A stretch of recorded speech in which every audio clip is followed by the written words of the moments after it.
There we go.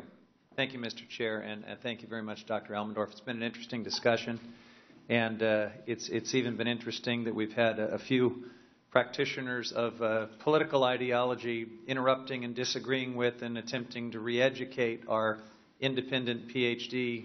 nonpartisan economists who Congress turns to for answers in these situations. I think those who are watching have had an interesting window into some of the forces that have taken us to the brink of a government shutdown in that discussion.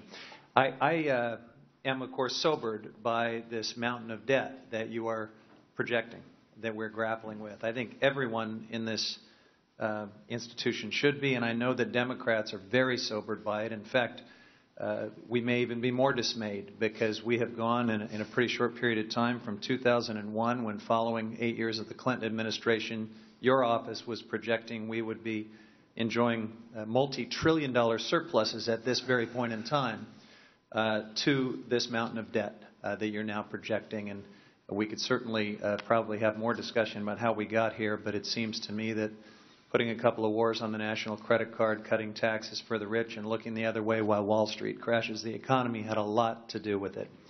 In any event, it also seems to me that we have 4 issues that are immediately facing this House that could have either a positive or a negative effect on this situation, depending on how we resolve them. The first of which is the sequester, and I want to just understand your testimony. I believe you said that continuing the sequester, which is what our Republican colleagues are suggesting in their CR and other proposals in 2014, would eliminate 600,000 jobs and reduce GDP by as much as a half. Is that correct?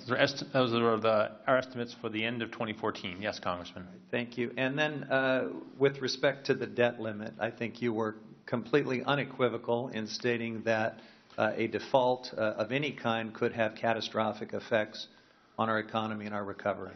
I said that a default on any obligations the federal government could have effects that are large, lasting, and very damaging to our economy and our financial system and the federal budget. All right, so that's the second big issue facing us right now in Congress. The third is the Affordable Care Act, what will inevitably be the 43rd proposal in the days ahead to try to repeal it. Just to be clear, the Affordable Care Act is a net budget saver, correct? That's our estimate, Congressman, yes. So repealing it would actually make things worse? Yes, Congressman. And finally, we should be talking about, we're not, but we should be talking about comprehensive immigration reform along the lines of the bipartisan proposal that the Senate has advanced.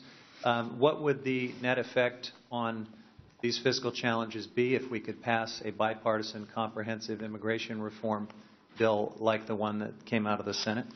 Congressman, we estimated that the proposal that was approved in the Senate would improve the budget balance, would increase output in the economy over this coming decade and beyond. All right. Thank you very much for your testimony. Again, there is no dispute that we face a serious challenge here, but rather than exchanging rhetoric about it, we have 4 things that I've just highlighted that are pending before this House that we can do to make it better or to make it worse. And I think your testimony has been very illuminating in that regard. Thank you, Dr. Elmendorf, and I yield back. Thank you, Congressman.